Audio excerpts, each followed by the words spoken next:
What's your early read on where the Mets stand with Pete? Well, look, I think that they'll be involved, and I think that they're interested in having him back. But I also look, this is just vibe gathering by me. But you know that sort of gathering. that clip there just made it seem like yeah, we want Pete back, but we want Pete back the way we want Pete back, not the way maybe every Met fan out there would want him back, which is at all costs. Not the way I kind of want him back there, Sal, which is spending their money to get the guy back and giving him, maybe an uncomfortable amount of years to make sure that he's back and a forever Met and all those kinds of things. So it'll be fascinating to see how this plays out. He certainly didn't say, bring me Pete. We're bringing Pete back. So let's see how it goes. Yeah, David Stearns used the word evolve a few times. He used the word unpredictable when talking about how early it is in the free agent process. Of course, you're not going to get any sort of answer on Pete Alonso right this moment out of David Stearns. But the word evolve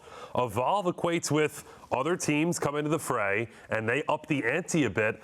David Stearns isn't going beyond what he's comfortable with this time around. I think he has more freedom and autonomy than last offseason to handle the Pete Alonso situation as he sees fit. And Steve Cohen isn't necessarily going to override him this time around. Evolve to me means the Boston Red Sox or a team like that. If they go 6-7 years down the road, I think Pete Alonso is gone. If it stays in that 4 or 5 year range, I think there's more likelihood he's back. Regarding Pete Alonso, I was standing there during all of David Stearns' availability, which was less than an hour ago, and what I heard was the truth. He wants Pete Alonso on the team. He always wanted Pete Alonso a year ago on the 2025 team. So that's true, and what I've always understood is that Steve Cohen and David Stearns have been very well aligned on wanting Alonso in the now, and also very well aligned on having serious concerns about signing up for Pete Alonso on your team in, say, 2030. So really, not much has changed. This is an equation that ended with Alonso, of course, being a Met for another season at least, the last time we did this.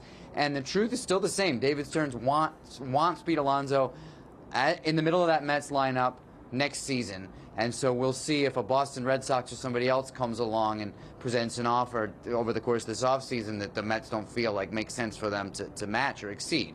But they'd like to have him back, so we'll see how this goes. Okay, so the Mets want him back, and they're going to let the market dictate certain things. How long are they going to be willing to let this play out? Will it be a situation that if it goes to February, they're willing to do that for Pete Alonso?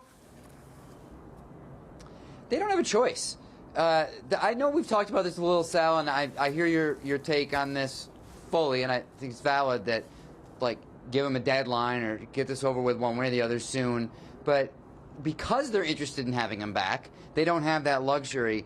The only way that Alonso is off the market fast this year, faster than last year, is if someone comes along with a much more aggressive offer, especially in terms of years, than any of the offers that he received last time. I know that the Blue Jays and the Mets were interested in Alonso at that 3-year mark, and then he did not have an offer beyond 3 years.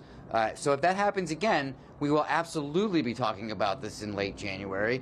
But maybe somebody takes him off the board sooner. But if he's going to come back to the Mets at a place that the Mets are comfortable with, it will be probably a similar pace to last year, where he has to spend some time to make sure that there isn't a 5 or 6 year offer out there for him somewhere. And I don't blame the guy. This is his shot. He's got a do-over at free agency, so there's nothing wrong with waiting until, of course, roundabout spring training time to try to get this right.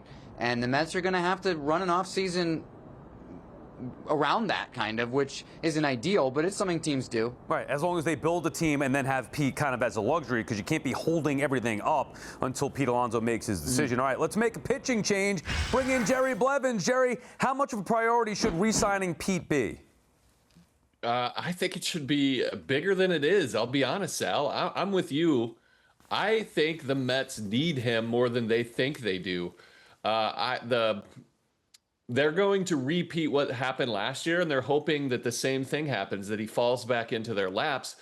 But I see him having some suitor that gives him the feeling that they want him. And I think that he craves that, wishes it was the Mets, and the Mets are playing coy and being like, look, we'll give you what market value is, maybe a little bit more, but we can't give you what you want. And I think he just wants to be wanted, and I could see a Red Sox I could even see a Yankees team going in, reversing what they did with Juan Soto and stealing Pete Alonso and showing him the love that he feels he deserves and I think he deserves.